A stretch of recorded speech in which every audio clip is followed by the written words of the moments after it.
ମୁଁ ଆଜି ଆପଣମାନଙ୍କ ସହିତ ସେୟାର କରିବି ଚଟପଟା ଖଟା ପାଣିର ରେସିପି। ଆପଣମାନେ ଖଟା ପାଣି ତ ନିଶ୍ଚୟ ଖାଇଥିବେ, ସେ ଗୁପଚୁପ୍ର ହଉ କି ଚାଟ୍ର ହଉ, ଆପଣମାନେ ନିହାତି ଖଟା ପାଣି ଖାଇଥିବେ। ଖଟା ପାଣି ନାଁ ଶୁଣିଲେ ପାଟିକି ଲାଳ ଆସିଯାଏ। ଆପଣମାନଙ୍କ ସହିତ ସେଇ ଖଟା ପାଣିର ରେସିପି ମୁଁ ଆଜି ସେୟାର କରିବି ଦୁଇ ପ୍ରକାରର। ଆପଣମାନଙ୍କୁ ନିଶ୍ଚୟ ଭଲ ଲାଗିବ ରେସିପିଟି। ଆପଣମାନଙ୍କୁ ଯଦି ମୋର এই ରେସିପିଟି ଭଲ ଲାଗିବ ତାହେଲେ ଆପଣମାନେ ମୋ ଚ୍ୟାନେଲକୁ ଲାଇକ୍ କରିବେ, ସାଙ୍ଗମାନଙ୍କ ସହିତ ନିଶ୍ଚୟ ସେୟାର କରିବେ। ଆଉ ଯଦି ମୋ ଚ୍ୟାନେଲରେ ନୂଆ ଅଛନ୍ତି ତାହେଲେ ପ୍ଲିଜ୍ ସବସ୍କ୍ରାଇବ୍ କରିବାକୁ ଭୁଲିବେନି। ଆଉ ଯଦି ଏମିତି ନୂଆ ନୂଆ ଭିଡ଼ିଓର ନୋଟିଫିକେସନ୍ ଚାହୁଁଛନ୍ତି ତାହେଲେ ବେଲ୍ ଆଇକନ୍କୁ ପ୍ରେସ୍ କରିବାକୁ ମଧ୍ୟ ଭୁଲିବେନି। ଏବେ ଚାଲନ୍ତୁ ଦେଖିବା ଆଜିର ରେସିପି ଆଉ ତା ପାଇଁ କ'ଣ ସାମଗ୍ରୀ ମୁଁ ବ୍ୟବହାର କରେ। ଖଟା ପାଣି ଆପଣମାନେ ତ ଖାଇଥିବେ, କିନ୍ତୁ ଖଟାର ନାଁ ଶୁଣିଲେ ମାନେ ପାଟିକୁ ଲାଳ ଆସିଯାଏ।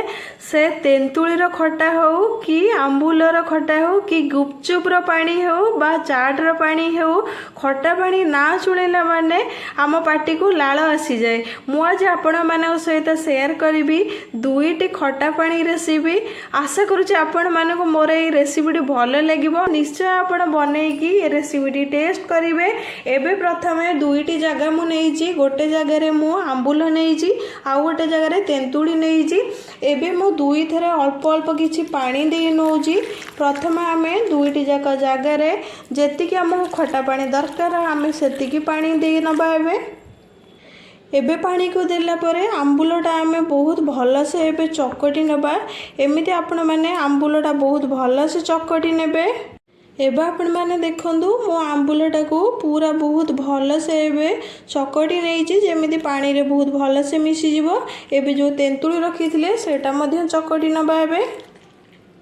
ଏବେ ମୁଁ ତେନ୍ତୁଳିଟା ଚକଟି ନେଇଛି। ତେନ୍ତୁଳିଟା ଚକଟିଲା ପରେ ଆପଣମାନେ ତା ଦେହରେ ଯେଉଁ ମଞ୍ଜି ଗୁଡ଼ା ଥାଏ ତାକୁ ଏମିତି ଚିପୁଡ଼ିକି କାଢ଼ିଦେବେ। ନଚେତ ଆପଣ ଯେତେବେଳେ ଖଟା ପାଣିଟା ପିଇବେ କି ଖାଇବେ ସେଇଟା ଆପଣଙ୍କ ପାଟିକି ଲାଗିବ। ସେଥିପାଇଁ ଆପଣ ଚକଟିଲା ପରେ ଏ ମଞ୍ଜିଟା ଚିପୁଡ଼ିକି ଏମିତି କାଢ଼ି ନେବେ। ଏବେ ମୁଁ ଦୁଇଟା ଯାକ ଖଟା ପାଣିକି ଚକଟି ନେଇଛି। ଏଥିରେ ମୁଁ ଏବେ କଞ୍ଚା ଲଙ୍କା ଦେଉଛି। ଆପଣମାନଙ୍କୁ ଯେତିକି ରାଗ ଖାଇବାକୁ ପସନ୍ଦ ସେତିକି ଆପଣମାନେ କଞ୍ଚା ଲଙ୍କାର ବ୍ୟବହାର କରିବେ। ଆପଣଙ୍କୁ ଯଦି କମ୍ ରାଗ ଖାଇବାକୁ ପସନ୍ଦ ତାହେଲେ ଆପଣ ଗୋଟେ ଗୋଟେ କଞ୍ଚା ଲଙ୍କା ନେଇପାରନ୍ତି। ଏବେ ଆମେ ଲଙ୍କାକୁ ବହୁତ ଭଲସେ ଏଥିରେ ଚକଟି ନେବା। ଏବେ ତେନ୍ତୁଳିରେ ଯେଉଁ ଲଙ୍କା ପକାଇଥିଲେ ସେଇଟା ମଧ୍ୟ ବହୁତ ଭଲସେ ଚକଟି ନେବା। ଏମିତି ବହୁତ ଭଲସେ ଆପଣମାନେ ଲଙ୍କାଟାକୁ ସେଥିରେ ଚକଟି ନେଲେ ତେନ୍ତୁଳିର ପାଣିଟା ଖାଇବାକୁ ବହୁତ ଟେଷ୍ଟି ଲାଗିଥାଏ। ଏବେ ମୁଁ ଦୁଇଟି ଯାକ ଖଟା ପାଣିରେ ଲଙ୍କାକୁ ଚକଟି ନେଇଛି। ଏବେ ମୁଁ 3 କୋଲା ରସୁଣ ନେଇଛି, ଆକୁ ମଧ୍ୟ ଏଥିରେ ଚକଟି ନେବା। ଏବେ ରସୁଣ ଆପଣ ପକାଇକି ଚକଟିକି ଖାଇପାରନ୍ତି, ନଚେତ ଆପଣମାନେ ବିନା ରସୁଣ ନ ପକାଇକି ମଧ୍ୟ ଖାଇପାରିବେ। ସେଇଟା ମଧ୍ୟ ଖଟା ପାଣି ବହୁତ ଭଲ ଟେଷ୍ଟି ଲାଗିଥାଏ। ଏବେ ମୁଁ ଖଟା ପାଣି ଦୁଇଟି ଯାକରେ ରସୁଣକୁ ଚକଟି ନେଇଛି, ତାକୁ ଏମିତି ବହୁତ ଭଲସେ ଏବେ ଆମେ ମିଶାଇ ନେବା। ଏବେ ଆମେ ଖଟା ପାଣିକି ବହୁତ ଭଲସେ ଚକଟି ନେଇଛେ ରସୁଣ ପକାଇକି। ଏବେ ଏଥିରେ ଲୁଣ ପକାଇ ନେବା। ଆମ୍ବୁଲରେ ମୁଁ ଲୁଣ ପକାଇବିନି, କାରଣ ଆମ୍ବୁଲରେ ପ୍ରଥମରୁ ଲୁଣର ପରିମାଣଟା ଥାଏ। କାରଣ ଆମ୍ବୁଲ ଯେତେବେଳେ ପ୍ରସ୍ତୁତ କରାଯାଇଥାଏ ଲୁଣ ଦେଇ ହିଁ ପ୍ରସ୍ତୁତ କରାଯାଇଥାଏ। କାରଣ ଆମ୍ବୁଲଟା ଲୁଣ ଦେବା ଦ୍ୱାରା ଶୀଘ୍ର ନଷ୍ଟ ହୋଇଯାଏନି, ବହୁତ ଦିନ ରହିଥାଏ। ସେଥିପାଇଁ ଆମ୍ବୁଲରେ ମୁଁ ଲୁଣ ଦେଉନି, କେବଳ ତେନ୍ତୁଳିରେ ହିଁ ଲୁଣଟି ଦେଉଛି। ଆଉ ତେନ୍ତୁଳିରେ ଲୁଣ ଦେଇକି ଆମେ ବହୁତ ଭଲସେ ଗୋଳେଇ ନେବା। ଏବେ ମୁଁ ଦୁଇଟି ଯାକ ଖଟା ପାଣିରେ ଅଳ୍ପ ଅଳ୍ପ ଟିକେ ହାଫ୍ ଚାମଚର ଲେଖା ଜଲଜିରା ପକାଇ ନେଉଛି। ଆପଣମାନଙ୍କ ଇଚ୍ଛା ଜଲଜିରା ଆପଣ ପକାଇ ପାରନ୍ତି, ନଚେତ ବିନା ଜଲଜିରା ନ ପକାଇକି ମଧ୍ୟ ଆପଣମାନେ ପାଣି ହେଉ କି ଆପଣ ତେନ୍ତୁଳିର ପାଣି ହେଉ ଆପଣମାନେ ଖାଇପାରିବେ ମଧ୍ୟ। ଏବେ ମୁଁ ଏଥିରେ କିଛି ଆମ୍ବକଷିଆ ଅଦାକୁ ଏମିତି ଗ୍ରେଡ୍ କରି ନେଉଛି। ଆମ୍ବକଷିଆ ଅଦାଟା ପକାଇବା ଦ୍ୱାରା ଆମର ଖଟା ପାଣିରେ ବହୁତ ଭଲ ବାସ୍ନାଟା ଆସିଥାଏ, ଆଉ ଖାଇବାକୁ ମଧ୍ୟ ବହୁତ ସ୍ୱାଦିଷ୍ଟ ଲାଗିଥାଏ। ସେଥିପାଇଁ ଆମ୍ବକଷିଆ ଅଦାଟା ପକାଇକି ଏମିତି ଆପଣମାନେ ବହୁତ ଭଲସେ ପୁଣି ଥରେ ମିଶାଇ ନେବେ। ଏବେ ମୁଁ ଏଥିରେ ଅଳ୍ପ ଅଳ୍ପ କିଛି ଭଜା ଜିରା ଲଙ୍କା ଗୁଣ୍ଡ ଦେଉଛି।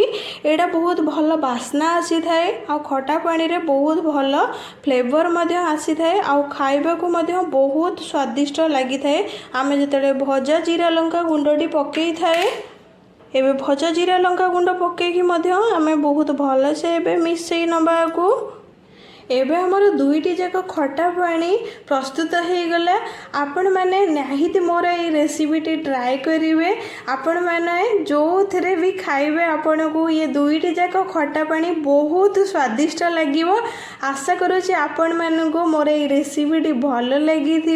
जदि भल लगे ताहले मो चैनल को निश्चय लाइक करेंगे आउ शेयर तो निश्चय करेंगे आपण फ्रेंड मानक सहित। आउ जदि मो चैनल नुआ अच्छा ताहले प्लीज मो चैनल को सब्सक्राइब करने को भूलिबेनी।